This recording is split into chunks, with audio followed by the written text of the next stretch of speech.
Hello दोस्तों, आप सभी का स्वागत है मेरा यूट्यूब चैनल सुबह स्टडी पे। आज हम लोग पढ़ेंगे किरण बुक, जिसमें 8390 प्लस MCQ क्वेश्चन दिया गया है और ये उसका अगला पार्ट रहेगा, जिसमें बिहार के सभी एग्जाम का प्रीवियस ईयर का क्वेश्चन है। तो चलिए देखते हैं। पहला क्वेश्चन हो जाएगा आज के सेट में, संसदीय सर्वोच्चता के सिद्धांत का अनुसरण निम्न में से किस देश में किया जाता है। संसदीय सर्वोच्चता के जो सिद्धांत है निम्न में से अनुसरण कर रहा है, कौन सा देश में किया जाता है, तो ये किया जाता है ब्रिटेन में। ऑप्शन हो जाएगा 2। जो पहली बार कहेगा संविधान किसके द्वारा बनाया गया, कौन सा देश के द्वारा, तो ब्रिटेन के द्वारा। और लिखित संविधान सबसे पहले कहाँ लागू हुआ था, तो ये अमेरिका में लागू हुआ था। सबसे बड़ा लिखित संविधान किसका है, तो ये है भारत का। आगे बढ़ते हैं, अगला हो जाएगा, भारत में पिछड़े वर्गों की पहचान हेतु सर्वप्रथम आयोग निम्न में से किसकी अध्यक्षता में गठित किया गया था। भारत में जो पिछड़े वर्ग हैं इनकी पहचान हेतु सर्वप्रथम जो आयोग था किसकी अध्यक्षता में गठित किया गया था, तो ये किया गया था काका कालेकर की अध्यक्षता में। ऑप्शन हो जाएगा 4। आगे बढ़ते हैं, अगला क्वेश्चन हो जाएगा 836 है, स्वतंत्रता के समय निम्न में से किस रियासत के शासक पाकिस्तान में शामिल होना चाहते थे परंतु जनता भारत में शामिल होना चाहती थी। कह रहा है कि स्वतंत्रता के समय कौन सा रियासत ऐसा था जिसमें जो वहाँ के जनता थी वो भारत में शामिल होना चाहती थी और जो वहाँ के रियासत के शासक थे वो पाकिस्तान में शामिल होना चाहते थे, तो ये थी जूनागढ़। ऑप्शन हो जाएगा 1। जूनागढ़ को भारत में मिलाया गया था जनमत संग्रह के द्वारा और हैदराबाद रियासत को मिलाया गया था बलपूर्वक। आगे देखेंगे, आगे हो जाएगा 837 नंबर है, निम्न में से भारत में 1950 में योजना आयोग की स्थापना का प्रमुख उद्देश्य कौन सा था। योजना आयोग के जो स्थापना था ये 15 मार्च 1950 को हुआ था और कह रहा था कि इसका प्रमुख उद्देश्य क्या था, तो देखते हैं। पहला इसमें हो जाएगा, केवल ऐसी नीतियों का निर्माण करना जो भारत को गरीबी से मुक्ति पाने में सहायक हो। तो केवल ये नहीं था, ये कथन जो है ये सही है क्योंकि केवल इसमें ही नहीं था, मतलब इसमें बोला गया था कि नीति का निर्माण करना जो भारत के ऐसा नीति बनाया जाएगा जिसमें भारत की जो गरीबी है उसे मुक्ति मिले। दूसरा देखेंगे, केवल आर्थिक विकास सुनिश्चित करना। तीसरा में क्या है, तो केवल आधुनिक औद्योगिक आधार निर्मित करना। तो ये तीनों मिलाकर सही होगा क्योंकि जो योजना आयोग जो था गठन किया गया था इसका मुख्य जो उद्देश्य था भारत के गरीबी मुक्त बनाना और उसके बाद हो जाएगा आर्थिक विकास को सुनिश्चित करना और था इसमें आधुनिक औद्योगिक आधार पर निर्मित करना। तो तीनों इसमें से सही है। ऑप्शन हो जाएगा 4, उपयुक्त में से एक से अधिक है। आगे बढ़ेंगे, अगला हो जाएगा 838 नंबर क्वेश्चन देखेंगे, निम्न में से गांधी जी की स्वतंत्र भारत के संविधान में कौन से अपेक्षा थी। कह रहा है कि गांधी जी जो थे इनकी जो स्वतंत्र भारत के जो संविधान बनेगा इनमें गांधी जी के जो अपेक्षा था वो कैसा था, तो देखते हैं। यही पूछ रहा है, यह भारत को दस्ता एवं संरक्षण से मुक्ति दिलाने वाला होगा। ये कथन सही था। गांधी जी सोचते थे जो भारत के संविधान बनेगा स्वतंत्र भारत के बाद उसमें दस्ता एवं संरक्षण से मुक्ति दिलाने वाला होगा। अगला कथन देखेंगे, दूसरा कथन है, देश के अंतर्गत सभी समुदाय पूर्ण सामंजस्य में रहने चाहिए। उसके बाद हो जाएगा, महिलाओं पुरुषों के समान भारत में समान अधिकारों का उपभोग करेंगी। तो ये तीनों जो कथन सही था, तो अब इसमें आंसर हो जाएगा उपयुक्त में से एक से अधिक। आगे बढ़ते हैं, अगला क्वेश्चन हो जाएगा, भारत में किसी विधि तथा शासन के कार्य का परीक्षण एवं मूल्यांकन हेतु मानक निम्न में से मुक्त किस में पाया जाता है। भारत में किसी विधि तथा शासन के कार्य का परीक्षण एवं मूल्यांकन हेतु मानक जो है निम्न में से मुक्त किस में पाया जाता है, तो ये पाया जाता है संविधान की प्रस्तावना में। ऑप्शन हो जाएगा 3। आगे बढ़ते हैं, 840 हो जाएगा, निम्न में से भारत को संविधान निर्मात्री सभा की प्रक्रियात्मक समिति कौन सी थी।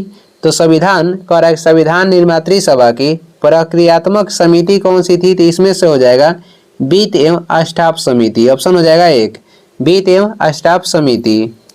आगे बढ़ेंगे, अगला क्वेश्चन है, निम्न में से भारत की संविधान निर्मात्री सभा की प्रारूप समिति का कौन सदस्य था। प्रारूप समिति के सदस्य इसमें से कौन हो जाएंगे, एन गोपाल स्वामी अयंगर हो जाएंगे। उसके बाद अलादी कृष्ण स्वामी अयंगर थे और टीटी कृष्णामाचारी थे। प्रारूप समिति में एक अध्यक्ष और प्लस में 6 सदस्य सहित टोटल कितने थे? टोटल 7 सदस्य थे, जिसमें एक अध्यक्ष थे, बाकी 6 सदस्य थे। तो वही कर रहा है प्रारूप समिति के कौन इसमें से सदस्य हैं, तो देखते हैं। एन गोपाल स्वामी अयंगर ये थे, अलादी कृष्णा स्वामी अय्यर ये भी थे, टीटी कृष्णामाचारी ये भी थे। तो इसमें से हो जाए उपयुक्त में से एक से अधिक यानी कि तीनों थे। आगे बढ़ते हैं, अगला हो जाएगा हिंदी भारतीय संघ की राजभाषा होगी। प्रारूप समिति द्वारा निम्न में से किस तिथि को निर्णय लिया गया था? तो ये इसका निर्णय कब किया गया था? तो 14 सितंबर 1949 को इसका निर्णय किया गया था। ऑप्शन हो जाएगा 2। आगे बढ़ेंगे, अगला क्वेश्चन हो जाएगा। अगला है निम्न में से किसने भारत की संविधान निर्मात्री सभा को एक दल आवश्यक रूप से एक दलीय देश में एक दलीय संगठन बतलाया था? क्वेश्चन कर रहा है कि किसने भारत की संविधान निर्मात्री सभा को एक दल आवश्यक रूप से एक दलीय देश में एक दलीय संगठन बतलाया था? तो ये कौन बतलाए थे? ग्रेनविले ऑस्टिन ने बतलाए थे, ग्रेनविले ऑस्टिन ने। आगे बढ़ते हैं, अगला क्वेश्चन हो जाएगा। अगला देखेंगे भारत के संविधान की प्रस्तावना निम्न में से किसके बारे में भारत के लोगों को आश्वासित करती है? तो देखते हैं, पहला कथन में हो जाएगा कि व्यक्तियों की गरिमा के बारे में करती है। उसके बाद देखेंगे आगे राष्ट्र की एकता एवं अखंडता के बारे में देखती है, लोगों के समान स्तर एवं अवसर के बारे में देखती है। तो इसमें से तीनों जो कथन था सही था। ऑप्शन हो जाएगा 4, उपयुक्त में से एक से अधिक। 845 है भारत के संविधान में प्रस्तावना में कितने प्रकार की स्वतंत्रताएं प्रदत्त की गई है? यानी क्वेश्चन में कह रहा था कि भारत के संविधान है, इसकी प्रस्तावना में कितने प्रकार की स्वतंत्र पाई जाती है? तो प्रस्तावना में 5 प्रकार की स्वतंत्र पाई जाती है। वही कहेगा कि प्रस्तावना में कितने प्रकार के न्याय का उल्लेख है? तो प्रस्तावना में 3 प्रकार के न्याय का उल्लेख है और 5 प्रकार के स्वतंत्रता के उल्लेख है। आगे बढ़ेंगे, अगला हो जाएगा 846 है भारत में धर्मनिरपेक्षता के वैज्ञानिक प्रारूप के संदर्भ में निम्न में से कौन सा कथन सही है? तो देखेंगे यह प्रकृति से गत्यात्मक है तथा प्रगतिशील राष्ट्र की आवश्यकताओं से मेल खाता है। ये जो सही है, ये कह रहा है कि प्रकृति में गत्यात्मक यानी गतिशील है तथा प्रगतिशील राष्ट्र की आवश्यकताओं से मेल खाता है। दूसरा देखेंगे यह धर्म तथा राजनीति को एक दूसरे से पृथक रखता है। ये भी सही है। यह प्रत्येक समुदाय को संसद की संप्रभु अधिसत्ता के तहत रखता है। ये भी सही है। तो ऑप्शन हो जाएगा 4। आगे बढ़ते हैं, अगला क्वेश्चन हो जाएगा 847 है निम्न में से भारत में लोकतांत्रिक निर्वाचनों की प्रमुख विशेषता कौन सी है? लोकतांत्रिक निर्वाचनों की प्रमुख विशेषता इसमें से हो जाएगा ऐसे निर्वाचनों में प्रत्येक व्यक्ति वोट के समान महत्व के साथ साथ वोट देने का अधिकार रखता है। ये सही है। ऐसे निर्वाचनों में मतदाता को नियमित अंतराल पर वास्तविक चयन के अवसर प्राप्त होते हैं। ये भी सही है। ऐसा निर्वाचन स्वतंत्र एवं निष्पक्ष तरीके से आयोजित किए जाते हैं। ये भी सही है। क्वेश्चन में था कि भारत में जो लोकतांत्रिक निर्वाचन की प्रमुख विशेषता है ये क्या है? तो ये इस प्रकार के जो निर्वाचन होता है इसमें प्रत्येक व्यक्ति वोट के समान महत्व के साथ साथ वोट देने का इसको अधिकार रखता है। उसके बाद हो जाएगा कि मतदाता को नियमित अंतराल पर वास्तविक चयन का अवसर प्राप्त होता है। यो उसे मतलब किसे वो चुन सकता है, उसका ये अधिकार रहता है। ऐसे निर्वाचन स्वतंत्र निष्पक्ष तरीके से आयोजित किए जाते हैं। ये तीनों मुख्य उद्देश्य, ये क्या था, विशेषता था निर्वाचन के बारे में, लोकतांत्रिक निर्वाचन के बारे में। आगे बढ़ेंगे 848 हो जाएगा। 848 नंबर है निम्न में से कौन सा कथन देश में राजनीतिक प्रतियोगिता के बारे में सत्य है? तो राजनीतिक प्रतियोगिता के बारे में देखेंगे कौन सा कथन सत्य है। यह भविष्य के नेताओं के चयन का मार्ग प्रशस्त करते हैं। ये तो सही है। यह राजनीतिक व्यवस्था को लंबे समय में कार्य करने हेतु अच्छे से अच्छा बनाता है। ये भी सही है। यह लोगों को उनकी सेवाओं हेतु पुरस्कृत करने अथवा ऐसा न करने वाले को दंडित करने के अवसर प्रदान करता है। ये भी सही है। ऑप्शन हो जाएगा 4। आगे बढ़ते हैं 849 हो जाएगा निम्न में से कौन सी भाषाएं भारत के संविधान की 8वीं अनुसूची में उल्लेखित है? भारत के संविधान के 8वीं अनुसूची में कितनी भाषा है? तो 22 है। तो इसे जो ऑप्शन में दिया गया है ये देख के बताना है कि कौन कौन सा 8वीं अनुसूची में भाषा का उल्लेख है। तो इसमें से बोडो और डोगरी हो जाएगा, उसके बाद हो जाएगा उड़िया तथा सिंधी भी हो जाएगा, नेपाली और संथाली भी है। तो इसमें से सभी हो जाएगा, ऑप्शन हो जाएगा 4। आगे बढ़ेंगे 850 नंबर देखेंगे, कितनी सीटें भारत में स्थानीय शासन की संस्थाओं के अंतर्गत महिलाओं के लिए आरक्षित पाई जाती है? तो स्थानीय शासन संस्थाओं में महिलाओं के लिए आरक्षित सीट जो है ये कुल सीटों की 1/3 है, ऑप्शन हो जाएगा 3।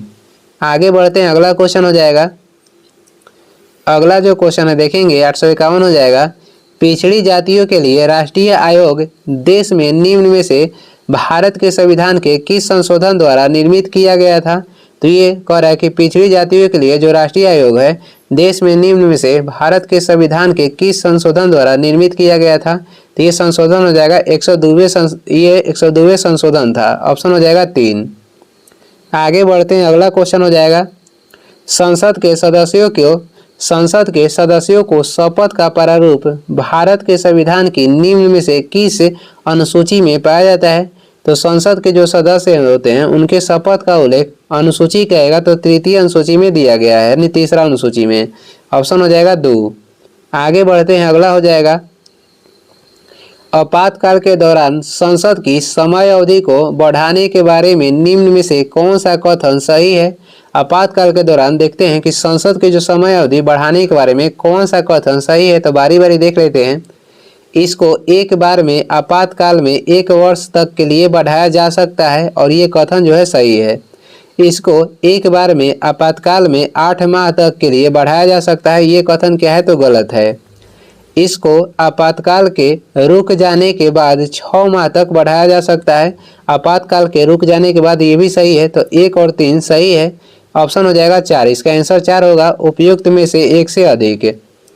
आगे बढ़ेंगे, अगला क्वेश्चन हो जाएगा, निम्न में से मंत्रियों के बारे में देश के अंतर्गत कौन सा कथन सही है? निम्न में से मंत्रियों के बारे में कह रहा है कि देश के अंतर्गत कौन सा कथन सही है। तो बारी बारी देखते हैं। कैबिनेट मंत्री बड़े मंत्रालयों के प्रभारी एवं मंत्रिपरिषद के नाम पर निर्णयकर्ता होते हैं, ये कथन जो सही है।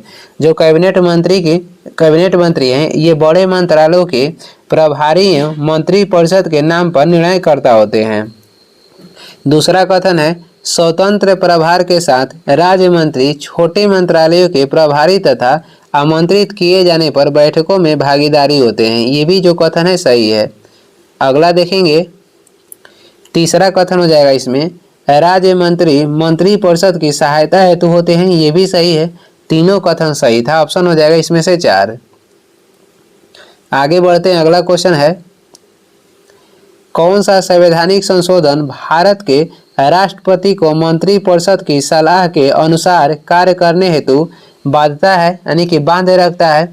कौन सा संवैधानिक संशोधन भारत के राष्ट्रपति को मंत्रिपरिषद की सलाह के अनुसार जो है कार्य करने हेतु ये बांध के रखता है? तो ये हो जाएगा 42वां संविधान संशोधन, जो कि हुआ था 1976 में। आगे बढ़ेंगे, अगला हो जाएगा, अगला देखते हैं, निम्न में से कौन से प्रावधान भारत में न्यायपालिका को स्वतंत्रता हेतु पाए जाते हैं? निम्न में से कौन से प्रावधान भारत में न्यायपालिका को स्वतंत्रता हेतु पाए जाते हैं? तो देखते हैं, इसमें संवैधानिक नियुक्तियां होना, ये कथन जो है सही है। न्यायाधीशों के वेतन एवं भत्ते संचित निधि पर भारित होते हैं और वे पदावकाश ग्रहण के उपरांत वकालत नहीं कर सकते हैं, ये भी सही है। अपने न्यायिक व्यवहार के प्रति घृष्ट आलोचना से ये मुक्त होता है। अब मुक्त होना होता है, तो ये हो जाएगा, तीनों जो कथन है इसमें सही है। अब इसका आंसर हो जाएगा 4। आगे बढ़ेंगे, अगला क्वेश्चन हो जाएगा, आगे देखेंगे 857 है, भारत में एक राज्य की विधान परिषद की अधिकृत संख्या कितनी हो सकती है? तो भारत में एक राज्य के जो विधान परिषद होता है उसकी जो संख्या है उसकी संख्या कितनी होनी चाहिए? तो यह राज्य की विधानसभा की कुल संख्या के 1/3 से अधिक नहीं होना चाहिए, ऑप्शन हो जाएगा 3। किसी भी राज्य के जो विधान परिषद की संख्या है उस राज्य की विधानसभा में जितना सदस्य होंगे उससे 1/3 से अधिक नहीं होना चाहिए। आगे बढ़ते हैं, अगला क्वेश्चन हो जाएगा। अगला है, भारत में निम्न में से कौन सा कथन प्राण एवं दैहिक स्वतंत्रता के संरक्षण के अधिकार के बारे में सही है?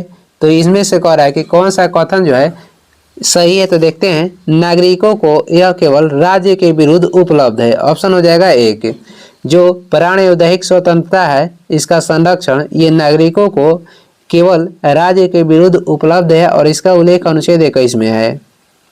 आगे बढ़ते हैं, अगला हो जाएगा, 6 वर्ष से 14 वर्ष तक के बच्चों की शिक्षा का अधिकार भारत में किस संवैधानिक संशोधन द्वारा उनका मूल अधिकार बना दिया गया? कह रहा है कि 6 वर्ष से 14 वर्ष के जो बच्चे हैं शिक्षा का अधिकार भारत में किस संवैधानिक संशोधन द्वारा उनका मूल अधिकार बना दिया गया? तो ये 86वां संविधान संशोधन के तहत जो कि 2002 में हुआ था। आगे बढ़ेंगे, अगला हो जाएगा। अगला क्वेश्चन है, निम्न में से भारतीय राजनीति दलीय व्यवस्था की मुख्य चुनौती कौन सी है?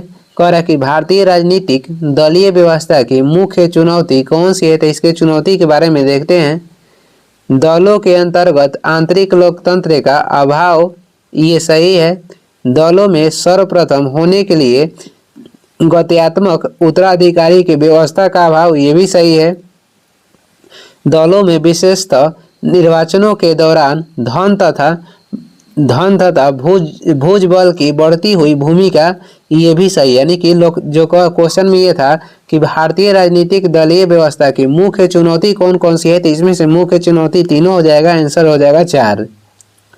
आगे बढ़ेंगे, निम्न में से भारत में किसको लोकतंत्र की उपलब्धि कहा जा सकता है? निम्न में से किसको भारत में लोकतंत्र की उपलब्धि कहा जा सकता है? तो किसको कहा जा सकता है? तो इसका आंसर हो जाएगा, देखते हैं, बारी बारी कथन देख लेते हैं। देश में वैध, जिम्मेदार एवं उत्तरदायी सरकार का गठन होना, ये तो इसमें सही है। उसके बाद हो जाएगा, देश में आर्थिक विकास तथा असमानता एवं गरीबी का ह्रास होना, ये भी सही है। नागरिकों की गरिमा एवं स्वतंत्रता के साथ साथ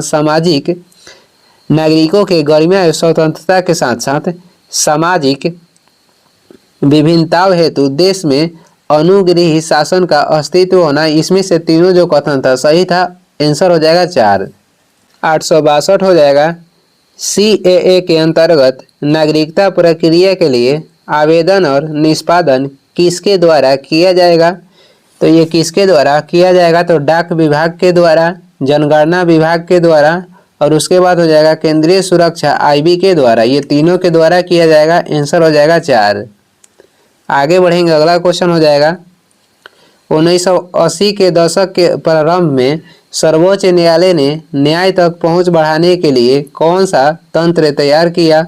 तो कौन सा तंत्र तैयार किया था? तो जनहित याचिका। ऑप्शन हो जाएगा 3। कौन सा तंत्र था? जनहित याचिका था। आगे बढ़ते हैं, अगला हो जाएगा, किसी भी देश में कानून बनाने का अंतिम अधिकार किसके पास होता है? तो किसी भी देश में कानून बनाने के अंतिम अधिकार कहेगा तो ये होता है संसद के पास। आगे बढ़ते हैं, अगला क्वेश्चन हो जाएगा। अगला इसमें क्वेश्चन है, वार्षिक वित्तीय विवरण संसद के दोनों सदनों के समक्ष कौन रखता है? वार्षिक वित्तीय विवरण संसद के दोनों सदनों के समक्ष कौन रखता है? तो ये रखते हैं राष्ट्रपति। ऑप्शन हो जाएगा 4। प्रस्तुत कौन करते हैं? आपसे पूछेगा कि प्रस्तुत कौन करते हैं, तो वित्त मंत्री प्रस्तुत करते हैं। और संसद के समक्ष कौन रखता है? तो राष्ट्रपति हो जाएंगे। आगे हो जाएगा, सर्वोच्च न्यायालय के मौलिक क्षेत्राधिकार में क्या शामिल है? सर्वोच्च न्यायालय के मौलिक क्षेत्राधिकार में क्या शामिल है? तो इसमें से देखते हैं, तो इसमें शामिल है संघ व राज्यों के बीच तथा राज्यों व राज्य के बीच विवादों का निपटारा। ऑप्शन हो जाएगा 3। अगला क्वेश्चन है, राज्य में विधान परिषद की सदस्य संख्या के विषय में संवैधानिक प्रावधान क्या है? तो ये उस राज्य की विधानसभा से उसकी जो संख्या है 1/3 से अधिक नहीं होना चाहिए। यही आंसर हो जाएगा इसका।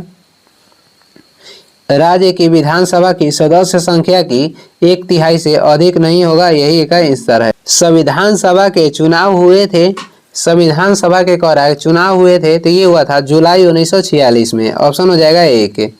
आगे हो जाएगा अगला क्वेश्चन है, सर्वोच्च न्यायालय व उच्च न्यायालयों के न्यायाधीशों को पद से कौन हटा सकता है? हटा सकते हैं राष्ट्रपति, यदि दोनों सदन द्वारा यह प्रस्ताव पारित होगा तब राष्ट्रपति हटाएंगे। ऑप्शन 4 हो जाएगा। आगे बढ़ेंगे, अगला हो जाएगा, सूचना का अधिकार अधिनियम कब पारित हुआ था? तो ये पारित हुआ था 2005 में और पहली बार लगा था राजस्थान में। आगे बढ़ते हैं, संविधान बनाने में कितना समय लगा था? तो संविधान को बनाने में 2 साल 11 माह 18 दिन लगा था। ऑप्शन हो जाएगा 2। अगला हो जाएगा, उच्च न्यायालय की पहली महिला मुख्य न्यायाधीश कौन थी? उच्च न्यायालय की पहली महिला मुख्य न्यायाधीश थी लीला सेठ। ऑप्शन हो जाएगा 2। आगे बढ़ते हैं, अगला क्वेश्चन है, जनहित याचिका के भारत में प्रवर्तक कौन थे? तो भारत में जो जनहित याचिका है इसका प्रवर्तक कौन हो जाएंगे? तो ये हो जाएंगे PN भगवती। ऑप्शन हो जाएगा 2। और आज के लिए इतने पे समाप्त करते हैं। इसका अगला जो वीडियो है अगला पार्ट में लाएंगे। वीडियो को लास्ट तक देखने के लिए धन्यवाद। वीडियो पसंद आ रहा है तो लाइक कर दें, चैनल पर नए हैं तो सब्सक्राइब कर दें। कुछ सुझाव या सलाह देना है तो कमेंट करके ज़रूर बताएं। Thank you.